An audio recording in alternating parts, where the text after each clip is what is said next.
Hello friends, कैसे हैं आप लोग। यूपीएससी का एग्ज़ाम होने वाला है, प्रीलिम्स का 2024 का। गेट क्लोज करो आप पहले। तो उसमें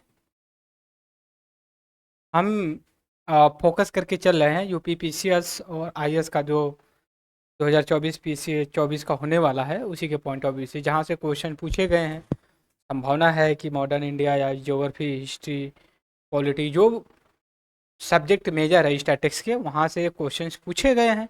और वहाँ से संभावना ये भी है कि क्वेश्चन पूछा भी जा सके। तो इस पॉइंट ऑफ व्यू से हम यहाँ पे डिस्कस करेंगे। आज जो मैंने टॉपिक ले रखा है, नेहरू रिपोर्ट। दरअसल जब नेहरू रिपोर्ट की बात आती है तो बहुत कम लोग रिकग्नाइज कर पाते हैं कि नेहरू रिपोर्ट का मतलब मोतीलाल नेहरू रिपोर्ट या फिर जवाहरलाल नेहरू रिपोर्ट। एक चीज़ मैं क्लियर कर दूँ, मोतीलाल नेहरू रिपोर्ट है लेमन टर्म में, या फिर जनरली लोग उसको रेफर करते हैं नेहरू रिपोर्ट। नेहरू रिपोर्ट्स होते हैं, बड़ी कड़ाके की मूंछ होती है इनका। मोतीलाल नेहरू का, ये फादर जवाहरलाल नेहरू जो first prime minister of India होते हैं, उनके ये जो कि पिताजी होते हैं, जिनका नाम है मोतीलाल नेहरू, बहुत बड़े बैरिस्टर होते हैं। इनके बारे में एक चीज़ कहा जाता है कि आए लंदन से और डायरेक्ट हाई कोर्ट में हेयरिंग के लिए चले गए। उनको ये नहीं पता था कि साइड से लड़ना है। तो वो एक व्यक्ति होता है, ऐसा मैंने सुना है, कहीं पढ़ा नहीं है। तो जो क्रिमिनल होता है तो उसके बारे में वो कहते हैं कि माय लॉर्ड, इसको जो कि पनिशमेंट सज़ा देनी चाहिए, मृत्यु और लाइफ टाइम प्रेजमेंट या फांसी भी दे देनी चाहिए, इसने इतना जघन्य अपराध किया है। तो बाद में बगल में लोग बुला करके कहते हैं, सर आपको इसको बचाना है और आप क्या मतलब ऐसे नहीं करना। तो कह रहे पहले बताना चाहिए था ना, कोई दिक्कत नहीं, हम अभी बताते हैं। तो फिर जाते हैं दोबारा, कहते हैं सर ये आदमी ने किया है गलती, इसको फांसी होनी चाहिए, ऐसा वैसा सब कुछ होना चाहिए, पनिशमेंट मिलना चाहिए, लेकिन हर एक आदमी को एक चांस देना चाहिए सुधरने के लिए लाइफ में। तो कहते हैं जज की कहना क्या चाहते हो, कहना है कि मेरा क्लाइंट गुनाह किया है, इस बात से डिस्कार्ड नहीं किया जाता, लेकिन एक चांस अवसर दिया जाए। और इसमें आप सेल्फ डिफेंस, आत्मरक्षा के पॉइंट ऑफ व्यू से इतना मर्डर किया या क्राइम किया। ये मोतीलाल नेहरू जी होते हैं, बहुत बड़े बैरिस्टर होते हैं, और इनके बारे में कहा जाए जितना भी उतना भी कम है। और इन्हीं के बेटे होते हैं जवाहरलाल नेहरू, जो first prime minister of India बनते हैं। इतना सुख विलास होने के बावजूद भी लोग अंग्रेज़ों की लाठियाँ खाई, और ऐसे ही नहीं, लोग अम्बेडकर, नेहरू, गांधी का नाम लिया करते हैं। तो यहाँ पे आज हम बात करेंगे यूपी एससी पीटी 2024 और UP PCS 2024, RO ARO, CAPF, CDS NDA का जो भी एग्ज़ाम होते हैं उनके लिए काफ़ी ये इंपॉर्टेंट होने वाला है। सवाल पूछा जाता है नेहरू रिपोर्ट से। नेहरू रिपोर्ट के बारे में हम डायरेक्ट बात करें उससे पहले थोड़ा सा मैं बैकग्राउंड लूँगा आपके साथ।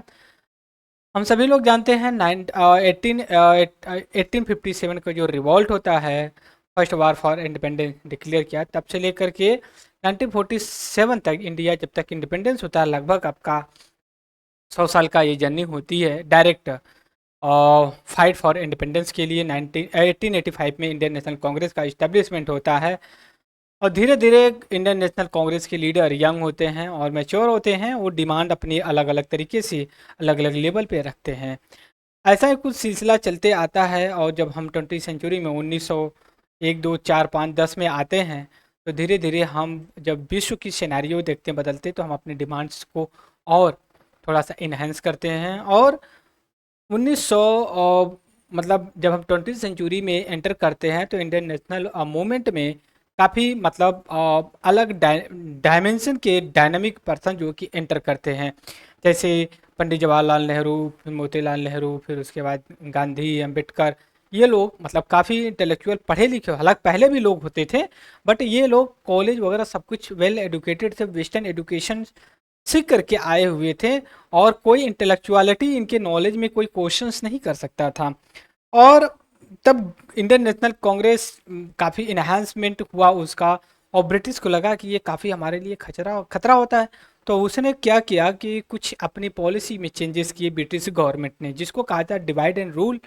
डिवाइड एंड रूल का कई बार रिफ्लेक्शन आता है, बट ऑफिशियली जब 1909 में मॉन्टेस्क्यू फोर्ड रिपोर्ट आती है 1909 में, जिसको कहा था गवर्नमेंट ऑफ इंडिया एक्ट 1909, उसमें एक अलग से प्रोविज़न लाया जाता है, मुस्लिम के लिए सेपरेट इलेक्टोरल सिस्टम लाया जाता है। और इस चीज़ को लेकर के वो आगे बढ़ते हैं। यहीं से मुस्लिम और इंडियन नेशनल कांग्रेस अलग होती है। उससे पहले भी 3-4 साल 1907 में मुस्लिम लीग का ढाका में इस्टेब्लिशमेंट भी करते हैं ये। और इसी के साथ 1919 में जो मॉन्टेस्क्यू चेम्सफोर्ड का रिपोर्ट आता है, वो इसको गवर्नमेंट ऑफ इंडिया एक्ट 1919 बोलते हैं, 1919 बोलते हैं। वहाँ में भी कुछ चीज़ें आती है, लेकिन उसमें एक प्रोविज़न ये डाला गया कॉन्स्टिट्यूशनल रिफॉर्म या डेवलपमेंट को लेकर के। ये बोला गया 19 और यहाँ पे मैं लिख रहा हूँ 1919 में कि जिसको गवर्नमेंट ऑफ इंडिया एक्ट के नाम से जानते हैं। तो इसमें प्रोविज़न लाया गया कि हम कॉन्स्टिट्यूशनल रिफॉर्म, देखिए यहाँ पे लिख रहा हूँ, कॉन्स्टिट्यूशनल रिफॉर्म या फिर डेवलपमेंट डेवलपमेंट डेवलपमेंट को हम चेक करते रहेंगे और आफ्टर 10 ईयर हम इसका रिव्यू करेंगे। मतलब 1929 में हम करेंगे, क्योंकि 1919 में आता है, 1929 में 10 साल कंप्लीट ये करेगा। तो ब्रिटिश ने प्रपोजल जब रखा इस एक्ट में, तो इंडियन नेशनल कांग्रेस ने भी कहा चलो ठीक है भाई देख लेना। तो हुआ क्या कि 1929 आने से पहले, 1929 आए और उससे पहले ही 1927 में ही ब्रिटिश गवर्नमेंट ने, क्योंकि वहाँ पे चुनाव होने वाला था ना, 1929 30 में इलेक्शन होने वाला था। तो गवर्नमेंट वहाँ की जल्दबाजी की कि हमें दिखाना होगा कि हमने क्या इम्प्रूवमेंट किया है।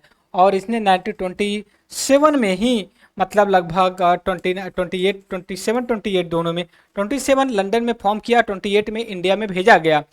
और इसने एक कमेटी का इस्टेब्लिशमेंट, कमीशन का इस्टेब्लिशमेंट किया गया, जिसका नाम था साइमन कमीशन।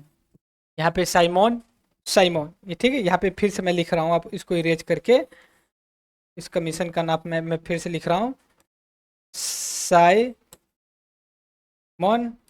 कमीशन, कमीशन के नाम से जाना जाने लगा। ये 1929 में इंडिया में आता है, मतलब कहने का मतलब 2 साल पहले ही आ जाता है।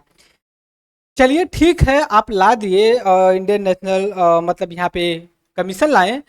तो उसमें 5 लोग, मतलब इसमें ऐसा भी होना चाहिए ना कि इसमें जिसका कॉन्स्टिट्यूशनल रिफॉर्म करे उनके भाई पार्टिसिपेशन होना चाहिए। कहने का मतलब इंडियंस और ब्रिटिश दोनों लोग, उनका रिप्रेजेंटेशन होना चाहिए। बट ऐसा देखा गया कि साइमन कमीशन में केवल 5 लोग थे, वो भी सभी लोग ब्रिटिश थे। ब्रिटिश का मतलब वाइट लोग थे। और इसको वाइट कमीशन के नाम से भी जाना जाता है, वाइट कमीशन के नाम से भी जाना जाता है, क्योंकि इसमें सभी गोरे लोग थे। तो इंडियन ने इसको बोल दिया कि ये जो है कि वाइट कमीशन है, गोरों का एक कमीशन है, भारत का नहीं। और इसके खिलाफ प्रोटेस्ट बड़ा जोर शोर में किया गया। और इसके रिफॉर्म के, इसके सजेशन को कोई मानने को तैयार नहीं है, क्योंकि रिव्यू करने आया था। कहा भैया क्या रिव्यू करेंगे, क्या समीक्षा करेंगे, जब आप इसमें कोई भारतीय को शामिल ही नहीं किया। क्या आप ये समझते हैं कि भारतीय अयोग्य हैं? तो इनके दिमाग में यही था कि भारतीय लोग उतने योग्य नहीं है कि जो ये चीज कर पाए, कॉन्स्टिट्यूशन की इम्प्रूवमेंट या फिर इसका एनालिसिस कर पाए। तो इन्होंने, कहते हैं कि जो ताना मारना होता है ना, ताना मारना, इन्होंने एक ताना मारा, ताना ये मारा, एक सेकेंड, ताना ये मारा साइमन कमीशन के लोगों ने कि ठीक है, अगर आपको लगता है कि आप पढ़े लिखे हो और आप कर सकते हो ना, हम आपको एक चैलेंज देते हैं। ठीक है, हम आपको एक चैलेंज देते हैं कि आप लोग खुद ये कॉन्स्टिट्यूशन फॉर्म करिए। समझिए, अब कह रहे हैं कि आप ये खुद एक कमीशन रिफॉर्म बनाइए, और वो कॉन्स्टिट्यूशन की रिफॉर्म पे बात करेगी। कॉन्स्टिट्यूशन के कॉन्स्टिट्यूशन के रिफॉर्म पे ये बात करेगी। तो ब्रिटिश को तो कहते हैं ना, हैंग ओवर था अपने नॉलेज का, और वो अपने आप को सुपीरियर समझते थे। तो इन्होंने कहा, साइमन कमीशन ने, क्या आप इस चैलेंज को एक्सेप्ट करेंगे? तो वैसे ही भारत में कानून के लोग पंडित बैठे थे, मोतीलाल नेहरू इतने बड़े बैरिस्टर जो लंदन कोर्ट में रिप्रेजेंट करते थे गोरों को, अंबेडकर जितने बड़े बैरिस्टर थे, गांधी थे, इनको खून खौला भाई, ऐसे कैसे कह सकता है ये। तो इंडियन नेशनल कांग्रेस कहता है कि मैं आई एक्सेप्ट, हम इस चैलेंज को एक्सेप्ट करते हैं, हम कॉन्स्टिट्यूशन बना के दिखाएंगे, आपको रिकमेंडेड करेंगे, आप उसको देखिएगा। तो अब उसने कहा कि ठीक है आप ले लीजिए। तो इंडियन नेशनल कांग्रेस अपने में बात विमर्श करके एक कमीशन का इस्टेब्लिशमेंट किया गया, किसकी अध्यक्षता में, या अध्यक्षता या फिर चेयरमैनशिप में, चेयरमैनशिप में चेयरमैनशिप में। और इसमें ये चेयरमैन थे और जिनका नाम था आपका मोती मोती लाल नेहरू नेहरू थे। बड़े बैरिस्टर तो थे कॉन्स्टिट्यूशन के। और इन्होंने एक चीज और कहा था गोरो ने कि ऐसा एक कॉन्स्टिट्यूशन होना चाहिए जो सभी भारतीय को एक्सेप्टेबल हो। बात समझ रहे हो? तो इन्होंने कहा कि ठीक है कोई दिक्कत नहीं, हमें आपने कहा है तो हम बना करके आपको दिखाएंगे। तो जब जब ये कमीशन इनकी अध्यक्षता में इस्टेब्लिशमेंट किया जाता है 1928 में, ठीक है, तो ये अकेले नहीं होते हैं, और भी कुछ इसके मेंबर्स मेंबर्स होते हैं। अब इनका कमीशन का बनना शुरू हो, और ये रिफॉर्म पे रिफॉर्म, रिफॉर्म पे रिफॉर्म, अपना सजेशन पे सजेशन वही दिए। उनमें से कुछ इम्पोर्टेंस जो है कि सजेशन थे, और उनको जो कि लेकर के हम अभी आगे बात करेंगे कि नेहरू रिपोर्ट क्या क्या सजेशन दी थी। आपको कॉन्सेप्ट समझ में आ गया कि नेहरू रिपोर्ट बनाने के पीछे क्या चैलेंजेस और क्या ऑब्जेक्टिव था, क्यों बनाया गया साइमन कमीशन के चैलेंज पे। साइमन कमीशन क्यों क्यों आया क्योंकि 1919 का 1919 का जो गवर्नमेंट ऑफ इंडिया एक्ट था, उसने सजेस्ट किया था कि 10 साल के बाद हम कॉन्स्टिट्यूशनल डेवलपमेंट को रिव्यू करेंगे, और उसी की कॉन्टेक्स्ट में 1927-28 में जो कि ये कमीशन का इस्टेब्लिशमेंट किया गया, 28 में इंडिया में आया। तो ये भी सवाल उठता है कि 2 साल पहले क्यों भेज दिया ब्रिटिश ने? 2 साल पहले इसलिए भेजा कि ब्रिटेन में इलेक्शन होने वाला था, वहाँ की गवर्नमेंट चाहती थी कि हम अपने आप को एक प्रूफ करें अपने सिटीजन्स के अंदर कि हमने अच्छा काम किया है, हम अपनी कॉलोनी को अभी भी मजबूत बना करके रखें। और इसका बहिष्कार किया गया ब्रिटिश इंडियंस के द्वारा। क्यों? क्योंकि उसमें सभी गोरे लोग थे। That's why also called the white commission. और इसने नारा दिया go back Simon. Go back Simon का मतलब ये हो गया कि साइमन आप वापस जाओ। तो साइमन वापस जाया गया, और उसने ये चैलेंज फेंक करके गया इंडियंस को कि भाई आप एक खुद कमीशन बनाइए और कॉन्स्टिट्यूशन के फिर बात करिए जो पूरी भारतीय को एक्सेप्टेबल हो। उस कॉन्टेक्स्ट में नेहरू रिपोर्ट इस्टेब्लिशमेंट की गई, नेहरू रिपोर्ट आई। अब देखते हैं कि नेहरू रिपोर्ट क्या क्या कहती है। 5 से 6 चीजें बताती है वो, उस चीज को हम आप कंसीडर करेंगे यहाँ पे। सबसे पहले आप यहाँ पे देखेंगे आज ये answer the law breaking the law challenges. जो ये का आंसर नेहरू रिपोर्ट एक आंसर थी, क्योंकि जो लॉर्ड ब्रिकन हेड थे इन्होंने चैलेंज दो दी। एक सेकेंड, जो चैलेंज दिया था इंडियन नेशनल कांग्रेस को, चैलेंज को ऑल पार्टी कॉन्फ्रेंस मिड फरवरी 1929 में चैलेंज किया कि अपॉइंट ये sub committee under the chairmanship of the Motilal Nehru draft constitution किया गया। और दिस वाज फर्स्ट, पहला ये कि ऐसा मेजर अटेम्प्ट था भारतीयों के द्वारा कि वो जिस चीज की डिमांड करते थे उसी पे ये अपना सजेशन देने जा रहे थे। कॉन्स्टिट्यूशन की रिफॉर्म की बात करते थे, कॉन्स्टिट्यूशन पे रिफॉर्म करने के लिए साइमन कमीशन ने चैलेंज कर दिया। और वैसे ही कानून के लोग पंडित बैठे थे और अपना कहते हैं ना कि मौके पे चौका मारना। और ये एक इंडियंस के लिए गोल्डन अपॉर्चुनिटी थी अपने आप को प्रूव करना पूरे वर्ल्ड में कि नहीं, इंडियंस किसी से कम नहीं। दूसरा जो चैलेंज आता है या इंडियंस प्रूव करते हैं वो जो कि गांधी इरविन पैक्ट में करते हैं, क्योंकि गांधी एक तरफ बैठे होते हैं और एक तरफ इरविन बैठे होते हैं बराबर टेबल पे, और ये रिक्वेस्ट करते हैं गांधी जी से कि आप हमारे राउंड टेबल कॉन्फ्रेंस हो रहा है जो लंदन में, वहाँ पे पार्टिसिपेट करिए। गांधी, और ये भी एक ऐसा अवसर आता है हमारे इतिहास में कि जहाँ पे इंडिया इंडिपेंडेंस नहीं हुआ था फिर भी ब्रिटिश के बराबर बैठे हुए थे हम। गांधी बैठे थे तो इसका मतलब पूरा भारत बैठा था इनके सामने, क्योंकि गांधी इंडियन नेशनल कांग्रेस को रिप्रेजेंट करते थे। इंडियन नेशनल कांग्रेस पूरे भारतीय को रिप्रेजेंट करता था। तो पहला ये अटेम्प्ट था जो कि इंडियंस के द्वारा कि ये कॉन्स्टिट्यूशनल ड्राफ्ट फ्रेमवर्क बनाए। और कमेटी देखिए, चेयरमैन तो मोतीलाल ही थे जो नेहरू के जवाहरलाल के फादर थे, और इनके जो मेंबर्स और थे वो थे तेज बहादुर सप्रू, तेज बहादुर सप्रू भी बहुत बड़े लॉयर थे। अगर आप इलाहाबाद में जाएंगे तो वहाँ पे जब इलाहाबाद और लखनऊ के हाईवे पे जाएंगे ना, तो वहाँ पे तेज बहादुर सप्रू नाम का एक वहाँ पे एक जो है कि हॉस्पिटल चलता है। तो तेज बहादुर सप्रू भी बहुत बड़े लॉयर थे। दूसरी तरफ सुभाष बोस थे। उसके बाद तीसरे थे एम एस एनी थे, मंगल सिंह थे, अली इमाम भी बहुत बड़े इंटेलेक्चुअल थे, स्वाभाविक कुरैशी थे और जी या प्रधान थे। तो अब देखिए यहाँ से क्वेश्चन पूछ सकता है कि नेहरू रिपोर्ट किसकी अध्यक्षता में की गई थी? मोतीलाल नेहरू की रिपोर्ट में। कब? 1928 में की गई थी। किसके चैलेंज पे? साइमन कमीशन के चैलेंज पे। कौन कौन इसके मेंबर थे? Tej Bahadur Sapru, Subhash Chandra Bose, M S Aney, Mangal Singh, Ali Imam, Subhash Qureshi and G R Pradhan. ये कितने लोग होते हैं? 5-6 लोग होते हैं। 1 2 3 4 5 6 7 लोग होते हैं। तो का मतलब ये है कि सिंगल मेंबर कमीशन रिपोर्ट नहीं थी, ये group of the Indian people का था जो इंटेलेक्चुअल थे लॉ में, उसको चेयर किया था मोतीलाल नेहरू ने। अब आइए, इट्स अ मेंबर।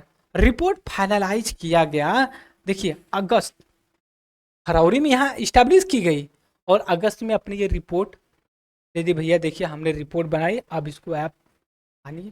तो आपके दिमाग में एक चीज और आएगा, क्या इसमें मुस्लिम लीग भी पार्टिसिपेट की थी? सवाल है नहीं, मुस्लिम लीग इसमें नहीं पार्टिसिपेट की थी, नहीं की थी किसमें? मोतीलाल नेहरू रिपोर्ट में। अब आइए दूसरा, ये रिकमेंडेड करती है committee were the unanimously except in the one respect while the majority favor the dominion status। Dominion status की बात की गई थी। As the basis of the constitution section of its wanted complete independence as the basis of the majority section given the latter section liberty. पहले का dominion status से complete independence तक की बात करती थी कौन? नेहरू रिपोर्ट, पहली चीज। अब देखेंगे क्या क्या इसका मेन रिकमेंडेशन था नेहरू रिपोर्ट का। It's self to British Indian investiture future link of the British India with the princely state on the federal basis. जो प्रोविंशियल हम अभी बताएंगे आप, देखिए ये एक फेडरल स्ट्रक्चर का फ्रेमवर्क जो आज हम देखते हैं ना, सेंटर स्टेट के बीच में रिलेशन, ये आज का नहीं नेहरू रिपोर्ट में ही मेंशन कर दिया गया था। फेडरल टाइप ऑफ गवर्नमेंट होगी। फेडरल टाइप ऑफ गवर्नमेंट का मतलब प्रोविंसी और सेंटर दोनों का कुछ सेक्शन में डिवाइड हो। ऐसा क्यों? क्योंकि डाइवर्सिटी ऑफ द इंडिया को बहुत अच्छी तरीके से नेहरू और नेहरू रिपोर्ट के लोग जो मेंबर थे लोग जानते थे। अब देखिए अब क्या क्या बात कर रहे हैं। पहला बात ये क्या कर रहे हैं, dominion status line of the self governing dominion as a form of government desire by Indian as such challenges the military section Nehru. अब देखिए सबसे पहले हमें ये बात होना चाहिए कि डोमिनियन स्टेटस का मतलब क्या होता है। देखिए डोमिनियन, जब इंडिया इंडिपेंडेंस हुआ, ठीक है, तो कंप्लीट इंडिपेंडेंस 15 अगस्त 1947 को नहीं हुआ था। वो as a dominion, to dominion state independence हुई, एक 14 को एक 15 को। एक डोमिनियन स्टेट पाकिस्तान 14 को, एक डोमिनियन स्टेट इंडिया 15 अगस्त को। अब आप कहेंगे डोमिनियन स्टेट तो इंडिपेंडेंट कब बना? कंप्लीट इंडिपेंडेंस जब हम कॉन्स्टिट्यूशन बना करके एक्सेप्ट किए 1950 में, 1950 में कंप्लीट। अब डोमिनियन स्टेट का मतलब क्या होता है? सब चीज़ हम अपने हिसाब से कर रहे हैं, लेकिन कुछ ऐसा लॉ है ब्रिटिश का, वहाँ हमने उनके हिसाब से काम कर रहे थे। वो हमें डायरेक्शन नहीं दे रहे थे, लेकिन हम अपने से उसको डील करते। भाई उनके उस लॉ में ऐसा लिखा क्या, इस हिसाब से हम ये काम कर रहे हैं। जब हम अपना बना लेंगे तो उनका छोड़ देंगे। जब हम कॉन्स्टिट्यूशन बना लें उनका छोड़ के अपना एक्सेप्ट के लिए, क्योंकि 2 साल 11 महीना समथिंग तो लगभग लगा था ना कॉन्स्टिट्यूशन बनाने में। उस समय वो लॉ कहाँ से आएंगे? ऐसा तो नहीं है कि दाल भात का कुकर में डाले, दाल और लोटे में डाले चावल और आलू डाल दिए, दाल भात चोखा बन गया। तो इस वजह से हमने ऐसा किया। ये नॉलेज देखिए, टेक्निक देखिए ब्रिटिश का। हमने कहा हम उनसे भी करेंगे। ऐसा ये भी कहें भैया आप नहीं बताएंगे हमें क्या करना, हम करेंगे।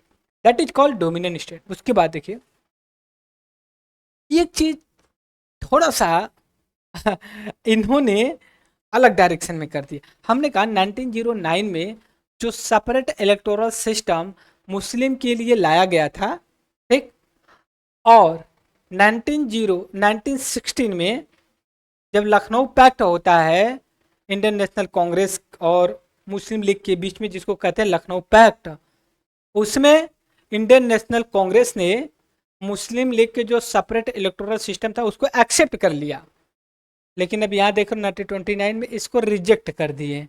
बात समझिए, ये क्या कर दिए, रिजेक्ट कर दिए separate electoral system which had been the basis of the constitutional reform, so for instant demand join electoral with reservation of the seat, है अब ज्वाइंट होना चाहिए और उसके बाद सीट जो कि रिजर्व किया जाए।